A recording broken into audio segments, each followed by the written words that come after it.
करतारपुर लांघे ਨੂੰ ਲੈ ਕੇ अगर पहले दिन तो इंडिया की सियासत ਵੱਲ ਝਾਤ पाई जाए तो सानू ये लगता है कि करतारपुर लांघा इंडिया तो शायद उस तरीके नाल हजम नहीं हो रहा जिस तरीके नाल पाकिस्तानी सरकार वालों ये इनीशिएटिव लिया गया है। ताज़ा तरीन खबरों के मुताबिक बीजेपी के मरकजी रहनुमा विजय सांपला ने एक ट्वीट किया कि असी बाबा गुरु नानक के 551वें गुरपुरब से इंडिया वालों असी करतारपुर का लांघा खोल देंगे, लेकिन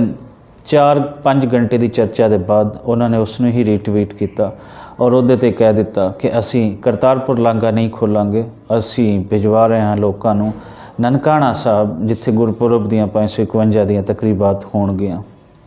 सो इस नूं लैके एक मीडिया ते दोबारा तो एक चर्चा शुरू हो गया कि इंडियन पॉलिसी वाज़ेह ही नहीं है। इस तो पहले अगर देखा जाए तो इस महामारी के दौरान पाकिस्तानी सरकार वालों खासकर पाकिस्तान सिख गुरुद्वारा प्रबंधक कमेटी वालों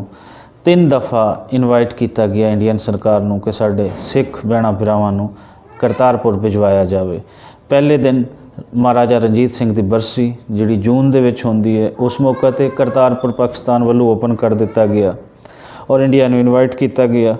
फिर इस तो बाद ज्योति जोग तकरीबात होईयां उहदे विच भी पाकिस्तान ने इनवाइट किया और तीसरी दफ़ा सिख गुरुद्वारा प्रबंधक कमेटी पाकिस्तान वालों करतारपुर की सालाना ओपनिंग की तकरीब ते उन्होंने बुलाया गया, लेकिन इंडिया वालों उसका कोई जवाब नहीं आया। महाराजा रणजीत सिंह की बरसी होवे, ज्योति जोग दी तकरीबात होण या करतारपुर की सालाना तकरीब होवे, ये बड़ियां अहम सन, लेकिन अगर देखा जाए तो समझ नहीं आती कि इस दे पिछे इंडिया की किहड़ी पॉलिसी है। लगता है कि इंडिया ते कोई बहुत ज़्यादा उन्होंने कोई भारी पत्थर आ गया है करतारपुर लांघे नूं खोल के और इसनूं वो हजम नहीं कर पा रही। अगर वेख्या जाए तो करोना की महामारी पूरी दुनिया दे विच है, करोना पूरी दुनिया दे विच है और इस वेले भी जिहड़ी इंडियन सरकार इंडिया तो अपने कुछ यात्री भिजवा रही है ननकाना साहब दीयां तकरीबात वास्ते, ये भी करोना के दौरान ही भिजवा रही है। लेकिन क्या ही चंगा होंदा कि इन्हां दे विचों कुछ दिन